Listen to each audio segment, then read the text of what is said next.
Sir ले में, मतलब दुश्मन के ठीक सामने खड़े होकर उसको चुनौती दी, विस्तारवाद की बात की, बात की कि किस तरीके से आपको वीर होना चाहिए, यह बताया कि यह हमारा मस्तक है। मतलब द ग्लव्स आर ऑफ, अब सीधे इस पार या उस पार। देखिए निशान, इस पार तो उस पार की बात तो है ही नहीं। प्रधानमंत्री ने एक बात जो बोली है उसको बहुत ध्यान से समझिए कि विस्तारवाद जो करता है या तो उसको खत्म होना पड़ता है या उसको रिट्रैक्ट करना पड़ता है। और देखिए ये टैक्टिकल लेवल की बात प्रधानमंत्री ने नहीं किया है, ये बहुत बड़ी बात, ये वर्ल्ड के लिए देखिए इंडिया ने अपना लीडरशिप खुद तय कर दिया और वर्ल्ड उसके साथ आ गई।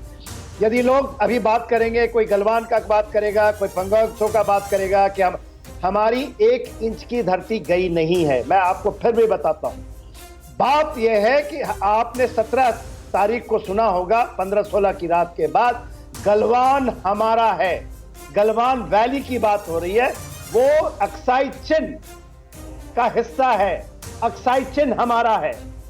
और जब आप बात करते हैं पंखाओं का तो मैं सरजाप की बात होती है, सरजाप प्लेन की बात होती है, तो पूरे बोनों ने कह दिया विस्तारवाद का युग खत्म हुआ।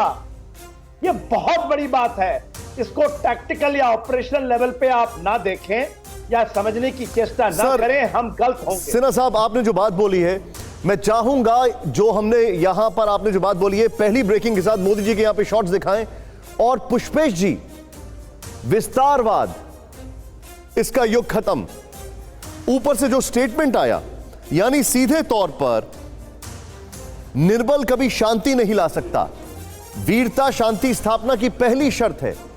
पुष्पेश सर, मैं आपसे यह जानना चाहता हूं कि पहले भारत में एक बिल्डअप किया गया, मैं चाहूंगा स्क्रीन पर दिखाएं सभी को, पहले एक बिल्डअप किया गया, यानी कि इकोनॉमिक फ्रंट पर, यानी कि हर लेवल पर, चाहे वो साइबर फ्रंट हो और जो ग्राउंड है वहां पर किया गया, और उसके बाद अब सीधे तौर पर the message is loud and clear. क्या इसको ऐसा समझा जाए कि हम हर लेवल पर तैयार हैं, बहुत हो गई मोहब्बत? नहीं, बिल्कुल मैं पूरी तरह से सहमत हूँ से। देखिए उसने बहुत तक कही है कि जो घोषणा है वो किसी एक मोर्चे तक नहीं है, तो बिल्कुल स्पष्ट कर दिया है कि वो एक दीर्घकालीन उसकी सुदूरदर्शी समर नीति है जिसके अनुसार वह आचरण कर रहा है। तो जनरल साहब ने बिल्कुल सही फरमाया कि उसने सिर्फ लद्दाख लेह में जहाँ मुठभेड़ हुई थी उस जगह का उल्लेख नहीं किया है, गलवान घाटी का जिक्र किया है, उस पर अपना स्वामित्व जो है वो घोषित किया है, और 2 बातें बिल्कुल स्पष्ट कर दी हैं कि भारत को निर्बल समझने की भूल चीन न करे। हर मोर्चे पर शायद हम उसका मुकाबला बराबरी पर न कर सकते हैं, उसकी अर्थव्यवस्था हमसे कई गुना बड़ी है, उसकी सैन्य शक्ति कुछ मोर्चों पर हमसे ज्यादा हो सकती है, मगर हम बिल्कुल हथियार विहीन है, ऐसा नहीं है। इस समय संसार में जो चीन के विरुद्ध, उसके विस्तारवाद के विरुद्ध जो आक्रोश बन रहा है, वो दक्षिण पूर्व एशिया हो या वो अन्यत्र कहीं हो, जो असंतोष उसकी आर्थिक नीतियों को लेकर है, जो नव उपनिवेशवादी है, उस सबका लाभ भारत उठाने के लिए उन लोगों को प्रेरित कर सकता है। पॉइंट नोटेड सर, शायद किसी नेता की तलाश। Point noted. Vivek Katju sir हमारे साथ हैं, और हमारे साथ एक और हमारे साथ जनरल साहब मौजूद हैं।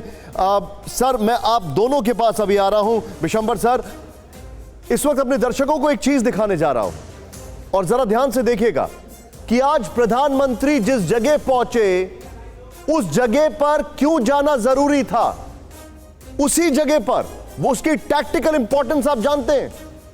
क्या आपको अंदाजा है कि नीमू क्यों चुना प्रधानमंत्री ने? सोचिए,